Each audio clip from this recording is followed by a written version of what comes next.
करो शुरू। सभी साथियों क्रांतिकारी जय भीम, जय जवान, जय किसान, जय संविधान, जय लोकतंत्र, जय मान्यवर साहब कांसीराम। चंद्रशेखर भैया जिंदाबाद जिंदाबाद, चंद्रशेखर भैया जिंदाबाद जिंदाबाद, आजाद समाज पार्टी जिंदाबाद जिंदाबाद, आजाद समाज पार्टी जिंदाबाद जिंदाबाद, मान्यवर साहब कांसीराम, अमर रहे अमर रहे, मान्यवर साहब कांसीराम, अमर रहे अमर रहे, विश्वरत्न बाबा साहब अम्बेडकर, अमर रहे अमर रहे, विश्वरत्न बाबा साहब अम्बेडकर। अमर रहे अमर रहे। साथियों, बाबा साहब भीमराव अम्बेडकर जी, इसी महान शख्सियत के नाम के साथ मैं आपका साथी बहुजन मीडिया, आज हम पहुंचे हैं आगरा के अंदर।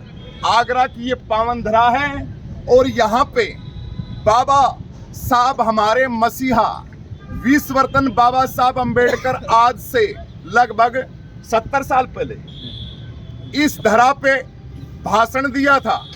इसी भूमि पे, वो भूमि थोड़ी सी दूर पे है, रामलीला ग्राउंड, लेकिन उस टाइम के अंदर बाबा साहब अम्बेडकर इतने चिंतित थे। बाबा साहब अम्बेडकर ने एक शॉर्ट में एक श्लोक कहा था कि मैं बड़ा उदास हूं, वैसे तो मैंने मेरी जिंदगी के अंदर बहुत कुछ कर दिया, लेकिन मुझे डर लगता है कि ये संविधान, ये जो लोकतंत्र, ये जो कारवां है, इस कारवां को मैं एक ऐसी ताकत के हाथ में सौंप के जाऊं जो मुझे दिख नहीं रही है। मैं अंदर ही अंदर बाबा साहब अम्बेडकर कोस रहे थे।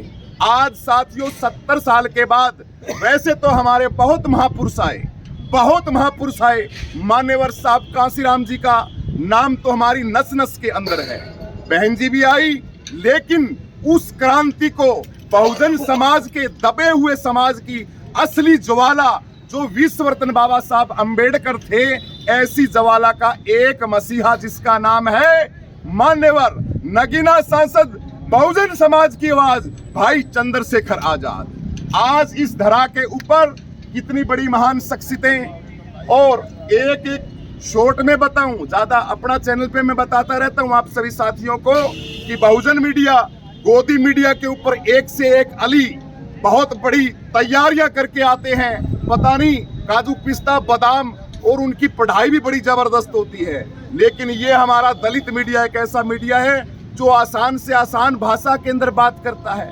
समझाने की कोशिश करता है। इसलिए ये हमारे जितने भी बड़े बड़े पदों पे बैठे हैं साथी, चारों तरफ घुमाओ भाई, वहां से रामलीला मैदान से, तो इस सरकार ने, वर्तमान में जो तानाशाह सरकार है, इस सरकार ने वहां में हमें परमिशन नहीं दी, लेकिन तन मन धन से 3 दिन बचे हैं रैली के। कल, आज कितनी तारीख है? 23, 24 और 25 की है। 25 की तैयारियों के अंदर बहुजन समाज के साथियों, ये हमारे लोग तन मन धन से इस ग्राउंड के अंदर लगे हुए हैं। कोई कुछ चीज हटा रहा है, यहाँ कार्यक्रम चल रहा है तो उसकी जल्दी से जल्दी तैयारियां करें भाई। और दूर दराज से बहुत लोग यहाँ पे पहुंच रहे हैं, और हम भी पहुंच गए यहाँ पे। यहाँ आने के बाद जब इन साथियों का ये कारवां देखा और ये जगह देखी, मन बड़ा प्रसन्न हुआ। भाई चंद्रशेखर आजाद जी की महाविशाल रैली होने वाली है। बाबा साहब अम्बेडकर का कारवां, जो बात से चिंतित थे बाबा साहब अम्बेडकर, उस कारवां को मैं दिन रात आप सभी लोगों के सामने कहता हूं कि वर्तमान के अंदर कोई ताकत है तो नगीना के सांसद हमारा भाई, बहुजन समाज की बहन बेटियों की दबंग आवाज, मान्यवर साहब कांसीराम का असली बातों को मानने वाला, उसके पदों पे चलने वाला चंद्रशेखर आजाद है। 27 के चुनाव के, 2027 का चुनाव करो या मरो की स्थिति का चुनाव है। इस चुनाव के अंदर अगर आप लोग चूक गए तो समझो आप बहुत बड़ी उस गर्क के अंदर चले जाओगे जो तुम्हें समझ में भी नहीं आने वाला है। इतिहास रचने वाले हमारे भाई, 3 दिन बचे हैं पूरे भारत वर्ष से जो आना। वैसे तो ये यहाँ की है रैली, उत्तर प्रदेश की, लेकिन मोस्ट वेलकम है। हमारे भैया ने नहीं कहा है कि बाहर से कोई आए या ना आए, पूरे भारत की रैली नहीं है। उत्तर प्रदेश यहाँ इतिहास रचेगा इस धरा के ऊपर, और यहाँ की कैसी तैयारियां हैं वो हमारे ये साथी बताएंगे, और क्या क्या परेशानियां आई और इस रैली की कैसी तैयारियां हैं। सर जी, आप हमारे चैनल के जितने भी सदस्य हैं उनको बताने का कष्ट करें। जय भीम। क्या कहेंगे सर, 25 जनवरी को यहाँ एक इतिहास रचने वाला है, इसकी तैयारियों को लेकर के क्या कुछ कहना है? 25 जनवरी जो परसों आने वाली है, उसके लिए आगरा के सभी आज़ाद समाज पार्टी और भीम आर्मी के सभी कार्यकर्ता छोटे से लेकर बड़े तक बूथ स्तर तक सभी जी जान से लगे हुए हैं और 1 महीने पहले से ही 1.5 महीने पहले से तैयारी इसकी चल रही है और यह ऐतिहासिक रैली होगी। यहाँ लाखों की भीड़ इकट्ठा होगी और ये पूरे उत्तर प्रदेश के लेवल की नहीं है, ये सिर्फ जो है आगरा मंडल स्तर की है। 2 मंडल होंगी, 2-3 मंडल होंगी, आगरा मंडल और अलीगढ़ मंडल। तो यहाँ पर तैयारियाँ तो रामलीला ग्रांडू की थी, परंतु वहाँ किसी कारणवश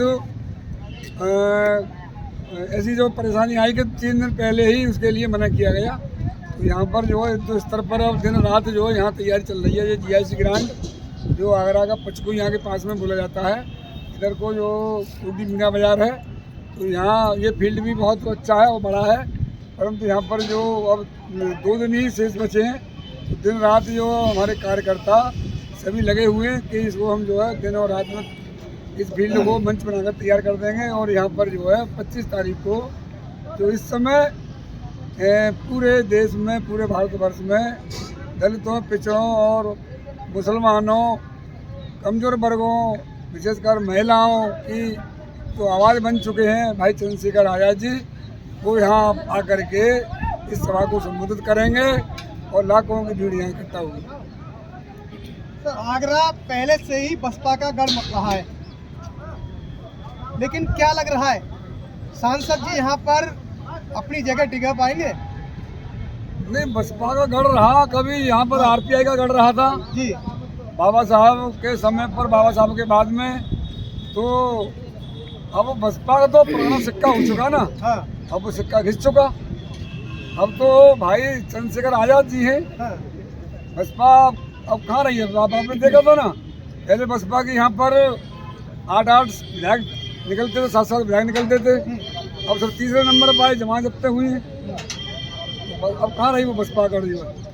पहले किसी समय में था जब बसपा ईमानदारी से जनता का प्रतिनिधित्व कर रही थी, जनता ने उनका संग दिया बहन जी का। अब वो बहन जी बैठ गई, उन्होंने अपनी हार मान ली, आराम कर रही, फरमा रही हैं। और पूरे देश में जहाँ भी जो है जुल्म ज्यादती होती है, चाहे वो आगरा ही नहीं, पश्चिमी उत्तर प्रदेश हो, चाहे पूर्वांचल हो, तो जहाँ भी जो है, चाहे छोटी घटना हो, बड़ी घटना हो, तो या तो भाई आज़ाद चंद्रशेखर आज़ाद जी आवाज़ बुलंद करते हैं उसके जुल्म के खिलाफ, या उनके कार्यकर्ता भीम आर्मी और आज़ाद समाज पार्टी सबसे पहले पहुँचती है और उस जुल्म ज्यादती के खिलाफ आवाज़ अपनी उठाती है, उन्हें न्याय दिलाने का कार्य करते हैं। इसलिए अब वो बसपा ये कार्य से उसे पता नहीं क्या एलर्जी है, इसलिए बसपा का गढ़ नहीं कह सकते हैं से था कहीं। अब तो ये गढ़ भीम आर्मी और आज़ाद समाज पार्टी का गढ़ है आगरा।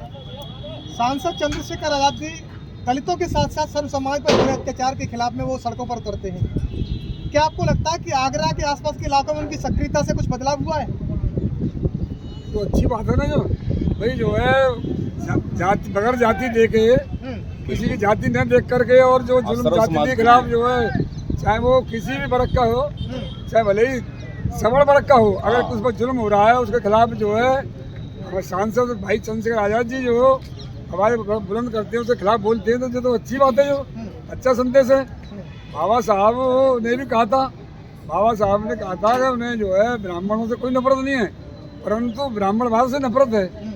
जो इस देश में सवर्ण समाज के जो भाई हैं, अगर वो ब्राह्मण व्यवस्था को त्याग करके समानता की अगर बात करते हैं, वो भी इस देश के आगे ले जाने के लिए उनका भी सहयोग चाहिए। आखिर में एक छोटा सा सवाल और है। ये सवाल इतना इम्पोर्टेंट है कि भाई चंद्रशेखर आज़ाद जी की जहाँ भी कार्यक्रम होता है, रैली होती है, जितना अनुमान लगाते हैं ज़्यादा से ज़्यादा जनता वहाँ पे पहुँचती है। हर बार प्रशासन का जो रवैया होता है वो इतना ढीला होता है, इतना ढीला होता है कि भाई चंद्रशेखर आज़ाद भैया जी सभा के बीच में संबोधित करते हैं, उसके बीच में टाइम जो समाज को देना चाहिए वो टाइम काट के प्रशासन के लिए बोलते हैं, कभी कुछ करते हैं। पिछली रैली के अंदर बोला कि तार काट दिया गया। जो सुरक्षा करनी चाहिए और सुरक्षा के अंदर वो सुरक्षा की पूरी जिम्मेवारी को नहीं निभाते।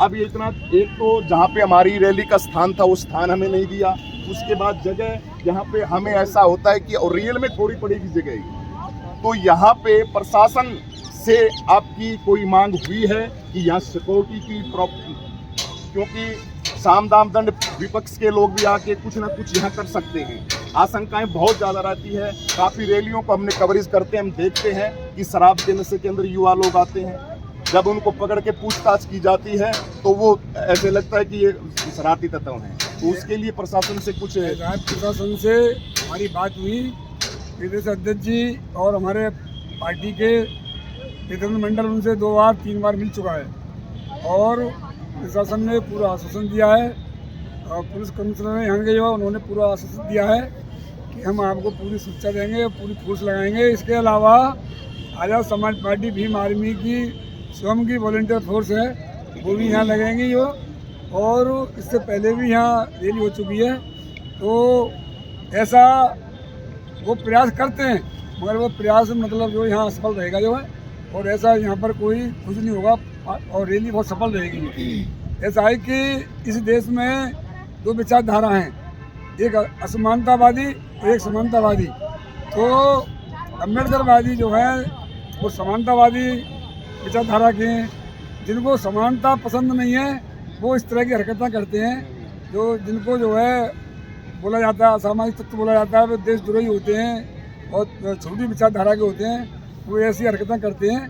परंतु यहाँ पर तो जो है सब चाक चौबंद रहेगा। जो है हमारा फोर्स स्वयं का फोर्स है, वॉलंटियर फोर्स वो भी रहेगा। पुलिस प्रशासन से हमारी बात हो गई है, वो पूरा सहयोग कर रहा है। हमारा तो रहता है सर जी, बहुजन समाज का तो रहता है, पूरी जिम्मेवारी समझते हैं, लेकिन निरंतर देखते हैं कि छोटा सा एक कोई बाबा की कोई कथा है, कोई छोटा सा उनका मनुवादी विचारधारा का कोई प्रोग्राम होता है, जिसके अंदर देखते हैं कि लोग कम रहते हैं, उसकी डबल तादाद के दर पर प्रशासन रहता है। और बहुजन समाज का कोई कारोबार इतना रहता है कि लाखों की जनता आती है वहाँ पे प्रशासन इक्का दुक्का दिखता है। तो ये अपने आप में एक बहुत बड़ा काम नहीं लगता। देखिए ऐसा है कि अब संविधान में प्रशासन के लिए जो डायरेक्शन दिए हैं संविधान में, वो सबको समान देख करके समान हर व्यक्ति की सुरक्षा करने का प्रशासन का दायित्व है।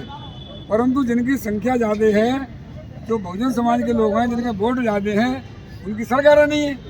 जो असमानतावादी विचारधारा के हैं, जिनकी संख्या मात्र जो है इस देश में 12-14% है, सवर समाज के भी समानतावादी लोग हैं, उनको अगर हटा दिया जाए तो 10-12% लोग हैं। विशेषकर जो है जो असमानतावादी हैं वो मुश्किल से 3% बैठेंगे, 3%। तो जब उनकी सरकार बनवाएंगे तो गलती किनकी है? गलती तो यहाँ के बहुजन समाज की है कि छोटी छोटी बातों में बहकावे में आकर के असमानतावादी लोगों की सरकार बनवा देते हैं, जो संविधान को ख़त्म करने के लिए चाहते हैं। समानतावादी संविधान को बाबा साहब के जो बनाए वो संविधान है, उसकी जगह पर असमानतावादी मनुस्मृति से जो देश चलाना चाहते हैं।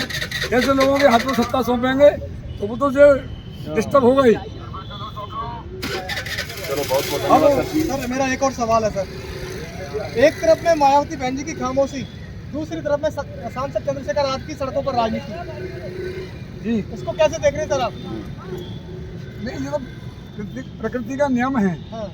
ये प्रकृति का नियम है कि देखिए कोई पेड़ जो है जब उसकी उम्र पूरी हो जाती है, पेड़ सूख जाता है, तो पेड़ जो दोबारा तो हरियाता नहीं है। इससे वो पेड़ मान लो सूख करके गिरे, इससे पहले ही नया पेड़ लगा देना चाहिए। तो बहुजन समाज के जो युवाओं ने, बहुजन समाज के बुद्धिजीवियों ने सोचा कि अब लगातार 15 सालों से कांसीराम साहब जो बहन मायावती को कमान सौंप के गए थे इस बहुजन समाज की, तो बहन जी ने कहीं न कहीं धोखा दिया समाज को।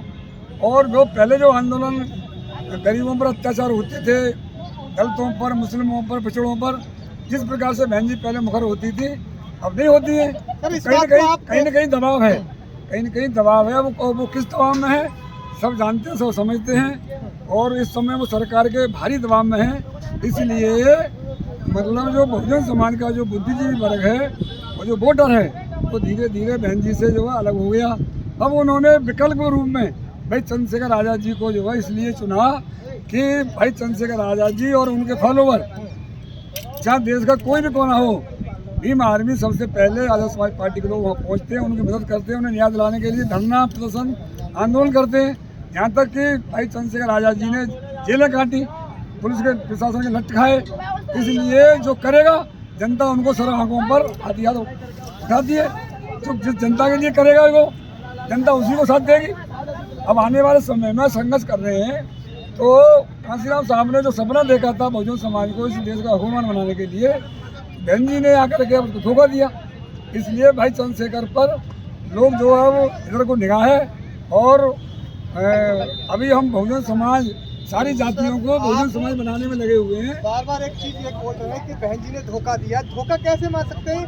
बहुजन महापुरुषों की विरासत को, धरोहर को उन्होंने जिंदा किया, इतिहास में जिंदा किया। ऐसा है कि जिस समय पर कांशीराम साहब थे जिंदा, जब तक कांशीराम साहब जिंदा रहे, जब तक बहन जी बहुजन समाज की बात करती रही, उसी समय पर ये पार्कें बने, उसी समय पर जो है महापुरुषों की धरोहर रखी गई। ठीक है ना। और कांशीराम साहब के बाद में बहन जी ने ये घोषणा की कि अब हमारी सरकार आएगी तो हम परशुराम जी की बहुत बड़ा जो है विशाल जो है पार्क बनवाएंगे और मूर्ति लगवाएंगे।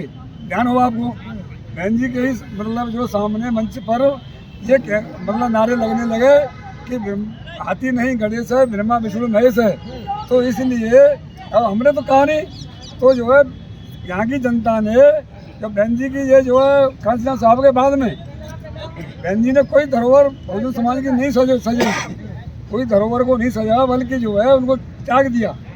इसलिए तो बहुजन समाज उनसे अलग हट गया। आप कहाँ दिखता है, कौन सी धरोहर उन्होंने सजोई बहुजन समाज की बताइए। कांशीराम साहब जब तक जिंदा रहे, जब तक उनके डायरेक्शन में बहन जी कार्य करते रही, कांशीराम साहब के बाद में वो बहुजन समाज की धरोहर को उन्होंने एक तरफ रख दिया। आगरा के जीआईसी मैदान में आजाद समाज पार्टी की बड़ी ऐतिहासिक रैली हो रही है। शक्ति प्रदर्शन रहेगा या 2027 की तैयारी है? नहीं, हमारा शक्ति प्रदर्शन किसी से नहीं है। हमारी खुद की तैयारी 2027 के लिए है। 2027 के लिए है। जगह जगह पर ये जो गैर संवैधानिक कार्य हो रहे हैं, हिटलरशाही सरकार बनी हुई है, चाहे केंद्र की हो चाहे प्रदेश की हो। बिल्कुल जी बिल्कुल। तो ये हिटलरशाही सरकार बनी हुई है, 27 की तैयारी है जी हमारी जबरदस्त। जुल्म जाति जो हो रही है उसके खिलाफ हमारी जो है उसके विरोध में ये रैली हो रही है। इस देश इस सरकार को कान खोलने के लिए कि और बहुजन समाज को जगाने के लिए। बहुजन समाज तैयार होगा, जितना तैयार होगा बहुजन समाज उतना और उतने ही जल्दी हमें जो है शासन प्रशासन में भागीदारी मिलेगी। ठीक है, सवाल